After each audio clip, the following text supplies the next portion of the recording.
Hello everybody, EJK here. I'm going to be casting over a game between Innovation vs. Trap played from the MSI KR qualifiers earlier last week, I believe. And we're going to be taking a rare glimpse at what TvP looks like at the highest level on KR server. What typical TvP looks like on the server that none of us get to play on. Innovation we'll be going for a CC first. Trap opens up for a standard 2-gate blink into robo based play and does light blink harass into a warp prism drop. And Innovation's build, he's going to be going for defensive 3 racks. He's going to delay the factory in favor of a faster second tech lab, combat shield, and a reactor on his 3 racks so that he can get more units out.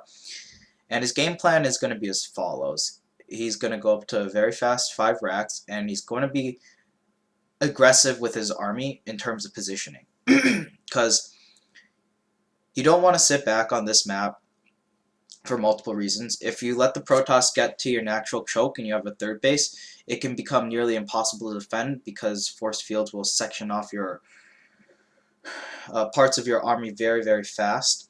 And on this map, it's a much larger map, so if the Protoss player wants to walk over and attack you, it's going to be a longer rush distance. So by leaving your army in counterattack positions, or on their side of the map rather than your side of the map, like closer to their base rather than your base, you give yourself a lot more counterattack potential to do a lot more damage and make the Protoss player attack more all-in than they wanted it to be.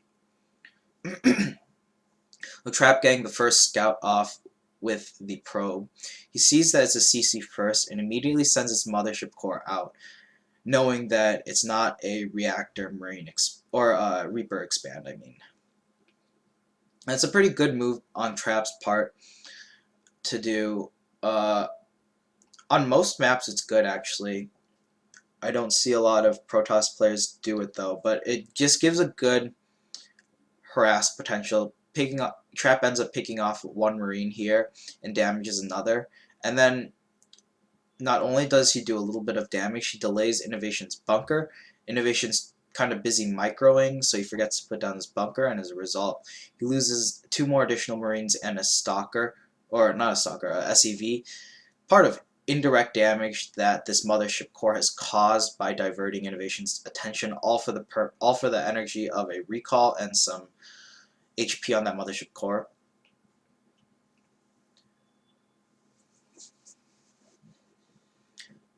The opening of Innovation,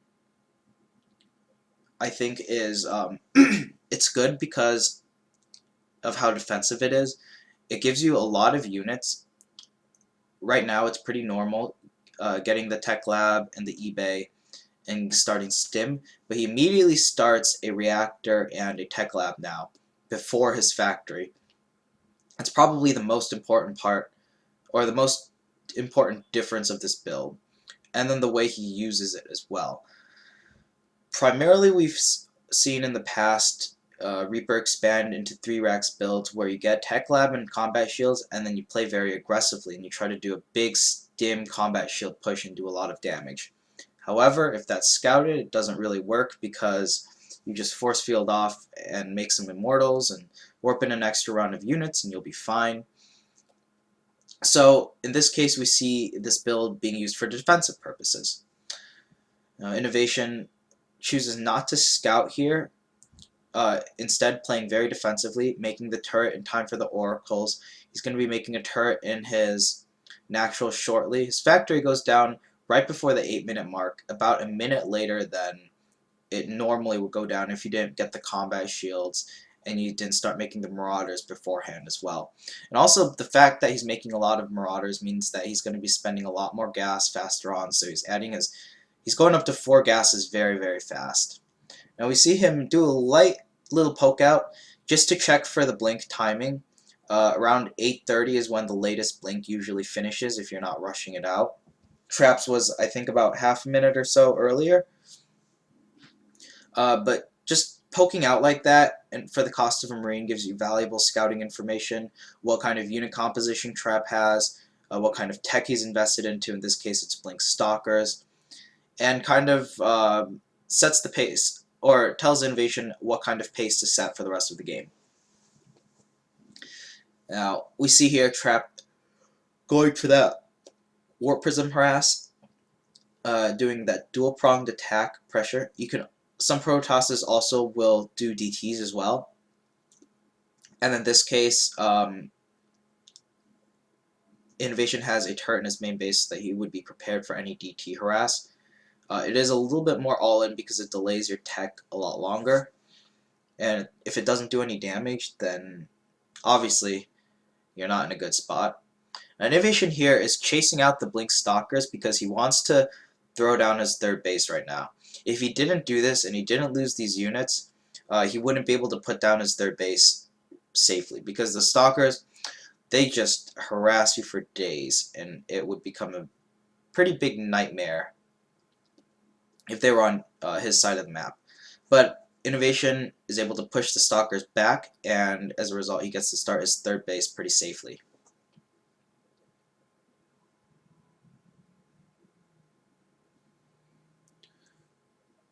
Now, the real aggression starts to come after his first two medevacs start to come out, is when he really starts to try to take different parts of the map and progress forward.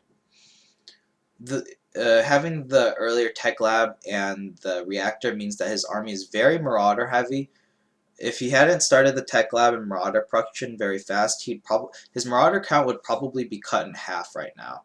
But since he has so many Marauders, it's very good at dealing with Blink Stalkers like this. Even though Trap is doing a good job at microing, picking off 2 Marauders total there, he's still kind of feeling the strength of this Marauder-based army.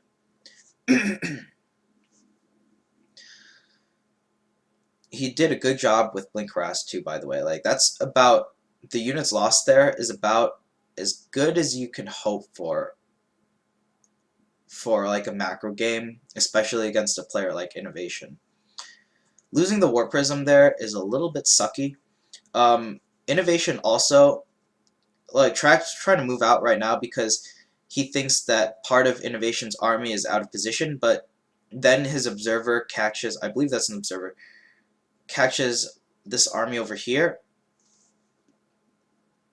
and as a result he ends up moving back because Innovation's army is there for the purpose of flanking Trap's army if he tries to attack. Because if you don't set up a pre-flank, this terrain over here between your natural and your third base can get very hectic because force fields are very abusable there.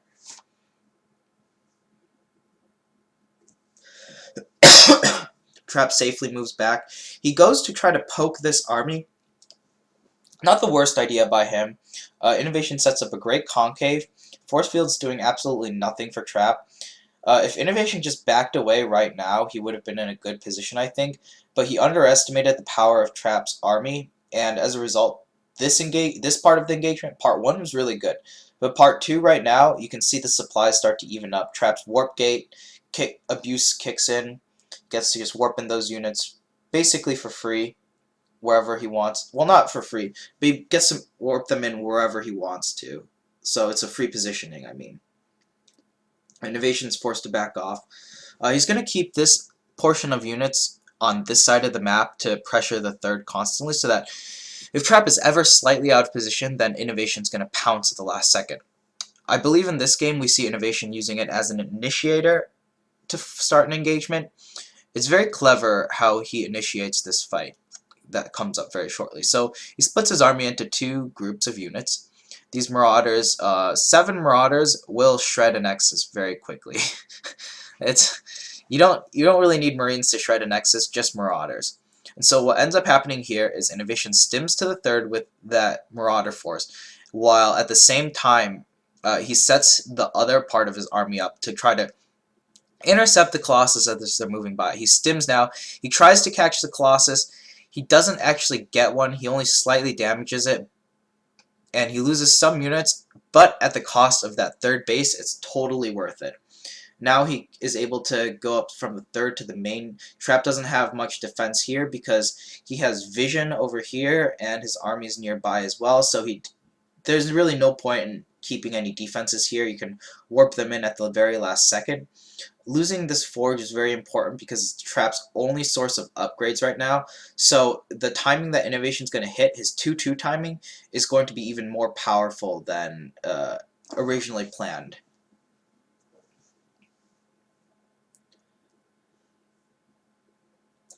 Trap is kind of indecisive with his army right now because he knows that if he loses his army, that's going to be it for him, and he's going to lose the game. So even if he wins the fight, if he still loses the army and doesn't win the game right there, he's being very all-in. So he instead decides to play a lot safer, taking that third nexus back up and just kind of maxing out and trying to play against Ghost Viking. Innovation, his 2-2 has finished, and one cool thing that we see here is that he hasn't started his 3-3 yet. Instead, he opts to build more Vikings and more Ghosts. And I believe he's only on 5 barracks as well. His Tech Lab and reactors on the 6th, 7th, and 8th barracks are just about finished when he maxes out. So they finish at an important timing so that right after Innovation takes an engagement, he can heavily reinforce with 5 Marauders and 6 Marines at a time very, very fast. I think we see Innovation with a total of, I count 3 Ghosts. So he has a lot of Vikings, he has 3 Ghosts, and he has a very large bio army. This fight, even though Trap has a scary army and he lands some good storms off, Innovation is up a lot of upgrades. I think Trap is only 1-0 right now because his forge was cancelled when he was building +2 attack, I think, or +3 attack, I'm not sure. But either way, Innovation is up in upgrades, and now Trap is just getting, like, I think that's +1 attack right now, or I mean +1 armor, but these Vikings have +1 attack, so they're able to shred the colossi very easily. And they get the first volley off, which is very important, and also the colossi, some of them were that one colossi was very weakened in red health and didn't even take full amount of Viking shots to take it down because of how low in health it was. And all of a sudden, just like that, we see Innovation up 50 supply just by kiting through the storms, kind of forcing Trap to burn them as fast as possible without actually taking a direct engagement. The cool thing, I'm going to rewind a little bit because the game's pretty much over, so we can see the fight one last time. The cool thing that Innovation does, and I think it's very important to note here, is that he's able to bait the storms off without actually engaging in the army. Because I think storms by themselves like this aren't that great, because you can just heal them up, you can get into a better position, you wait a little bit, and then you attack again. Storms during a battle, when you're stimming and attacking at the same time, you're taking damage from storm, you're taking damage from other units, and your bio army quickly evaporates. But what Innovation does here is he tries to engage, and as soon as Trap tries to throw down storms, he backs up and plays very patiently and just kind of waits out the storms. Another storm goes down. That was a good storm, but at this point, Trap is almost exhausted. Nice storm dodging again by Innovation, and the Vikings are able to get good shots off because the Stalkers weren't in a good position to target the Vikings, and as mentioned earlier, the Vikings got that first volley off. And just like that, Innovation's able to take a very handy engagement.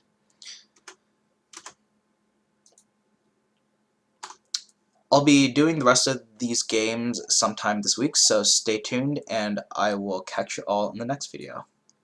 Peace out, guys.